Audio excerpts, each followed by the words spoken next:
Welcome to Adapt NCLEX. Wound care and dressing are fundamental to nursing. Whether you're taking this for your nursing exams or the NCLEX, you have to know some certain things about different kind of wound care. How do you manage wound? How do you take care of it?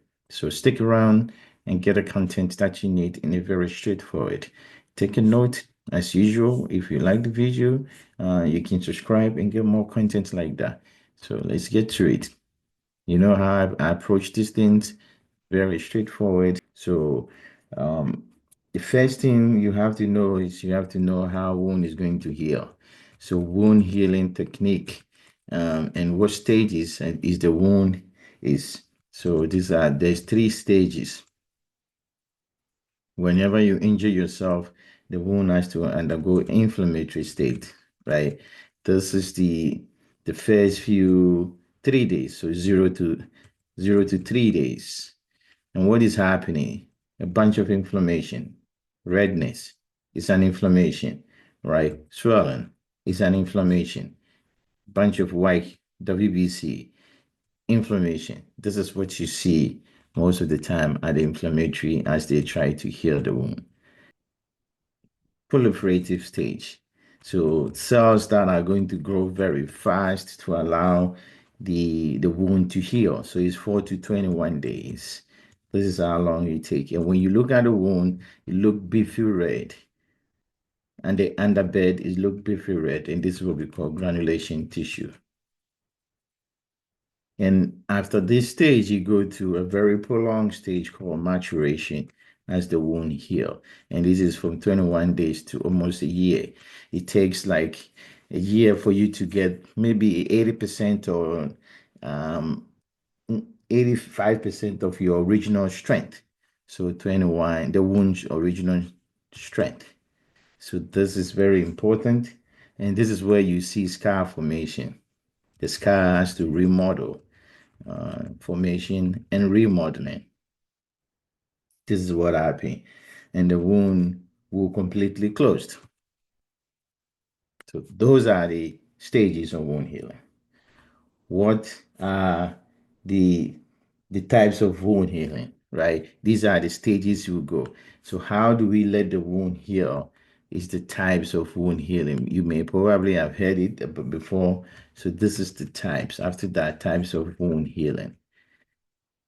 There's a normal one that we do all the time is the everybody know about it. If you injure yourself, they close the wound. This is what we call primary intention.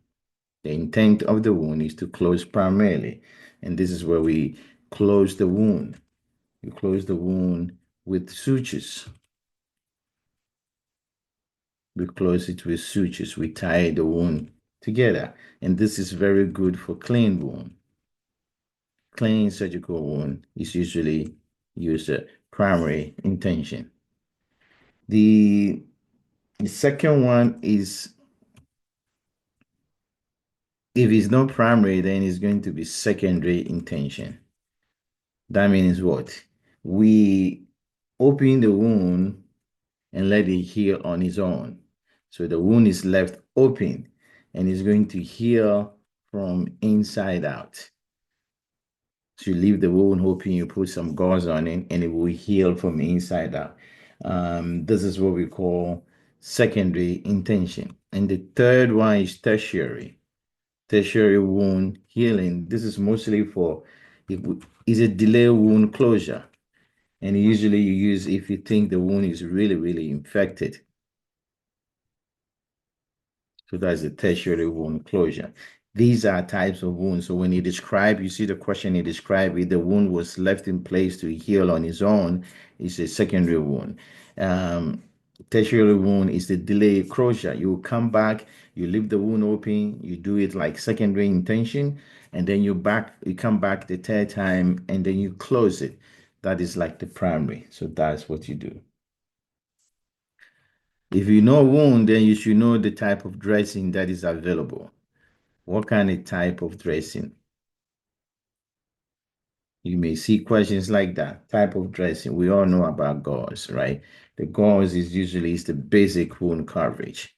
This is the easy way you can cover a wound, and then you use it with saline. you soak it, and then you close it. If it's not basic woolen, there will be something we call hydrocolloid. This type of wound is when the wound has some moisture in it, right? So moisture retaining. Is best for like a pressure ulcer, right? Pressure ulcers are very, very good for this, so we can use it for the hydrocolloid. There is foam, which is also is absorbent. It can absorb more than the hydrocolloid. So absorbable exudate. It absorb exudate. If there's too much exudate, yeah, you can use it. And use this for moderate, right? Moderate wound that is draining, moderate drainage. They call alginate. And and this is very, very good if you're really like, I would call it high absorbent, right? It has high exudate content, and it can absorb a lot of drainage.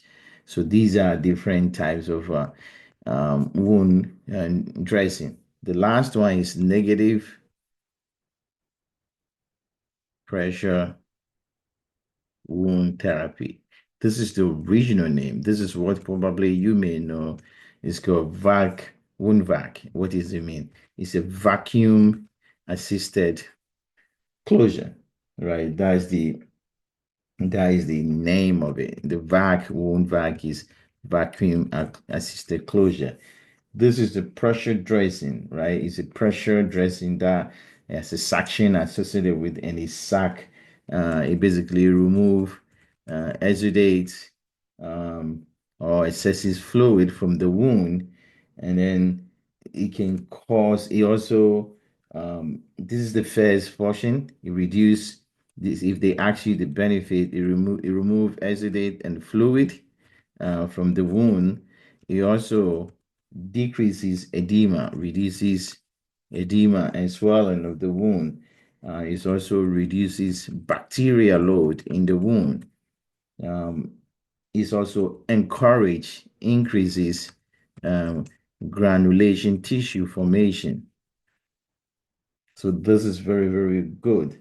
And it improves the blood flow to the wound that it can heal fast. So if you want a wound to heal faster, and it has certain features, you can use a wound vac. What features are you looking for? Very, very large wound. So if the wound is very large, yes, you can use it.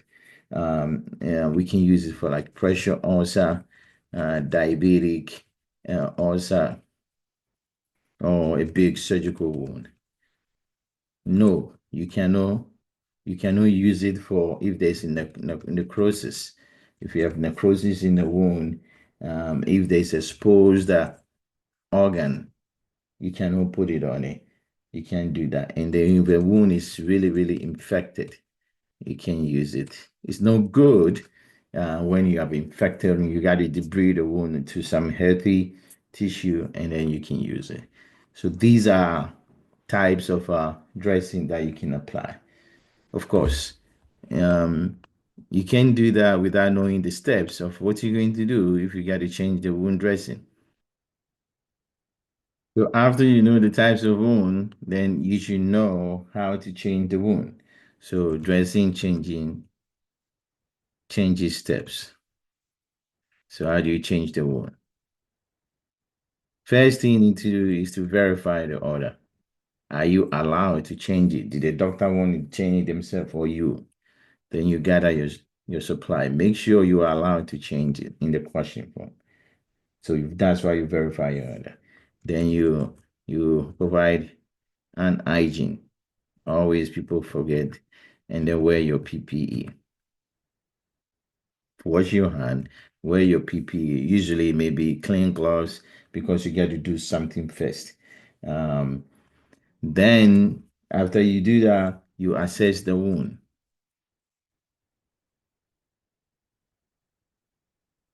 How? After you remove the old gloves. That's why you wear some PPE. So probably wear clean gloves. Your PPE here will mean wearing a clean gloves. Um, then um, remove the old wound from the old dressing and apply, and then assess the wound. You can't assess the wound without removing the old dressing, right? And then you clean the wound. You clean the wound, but what do you wear? You got to wear another gloves. You clean the wound. Cleaning the wound is you have to wear clean gloves for chronic wound and the sterile gloves for um, sterile wound, basically. If it's a sterile wound, that is a surgical wound. I don't call it sterile wound. I'll call it surgical wound, right? Surgical wound. Surgical wound needed sterile gloves. So that's what you do. Then you apply a new gloves. You apply a new dressing. Secure it. Document your finding. So in summary, verify the order, gather your supply, provide yourself an hygiene. Wear your PPE, which may be like a clean gloves. Remove the old gloves. Assess the wound. Then change your gloves. If it's a chronic wound, you can wear clean gloves and clean the wound. If it's a surgical wound, you wear sterile gloves. Apply a new dressing, secure it, and document the finding. Those are the things that you do. The NCLEX steps that you need to know for is that you have to assess the wound by removing the old dressing. So assessment require you to remove the old dressing, right? Make sure all the time everything is septic so that it doesn't get infected. If the wound is infected, or first monitor the wound for infection, and if the wound is infected, notify the MD. These are content related to wound care. Okay, so let's put all of them together in a question form. I have just in short questions to emphasize some the things we talk about. And nurse is preparing to change the dressing on a post-operative abdominal wound with moderate drainage. What is the first action the nurse should take? Don't sterile gloves before removing the old dressing. No, you don't wear sterile gloves. You wear um, clean gloves. They remove the old dressing. Assess the wound. You cannot assess the wound for drainage. The question has first action without removing the old dressing. Gather all the necessary supplies and explain the procedure. Yes, you got to gather all the things you need and talk to the patient. Wash hands and apply clean gloves before removing the old dressing. This is correct, but that's not the best thing to do. You need to get your supply and let the patient know that you're going to have the procedure. Wash your hands, remove the old dressing, assess the wound, and then apply a new dressing. The nurse should question the use of negative pressure wound therapy if which finding is noted. The nurse is caring for a client with stage 4 ulcer on negative wound pressure therapy, that's wound vac. The wound has a large amount of drainage. That is why you use negative wound pressure therapy. You don't need to question it. There is a small amount of slough on the wound bed. It does not contraindicate that use of a negative pressure wound. The wound contains eschar and necrotic tissue. You should not have eschar and necrotic tissue to use the wound vac. And the client has a history of diabetes and poor wound healing. These are all good for negative pressure wound therapy, except there should not be necrosis or eschar. So 3 is your right answer. A client with surgical wound report increased pain, redness, and swelling at the incision site. The nurse observed yellow drainage and a foul odor. What is the priority nursing action? The wound has all the signs of infection, signs and symptoms of infection. The next thing you should do, notify the healthcare provider, obtain wound culture, and then start antibiotic, reinforce the dressing, document finding. This is a signs of infection. You should notify the healthcare provider.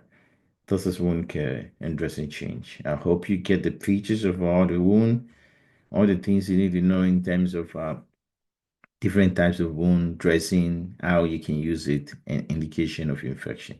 Take care of yourself. Bye.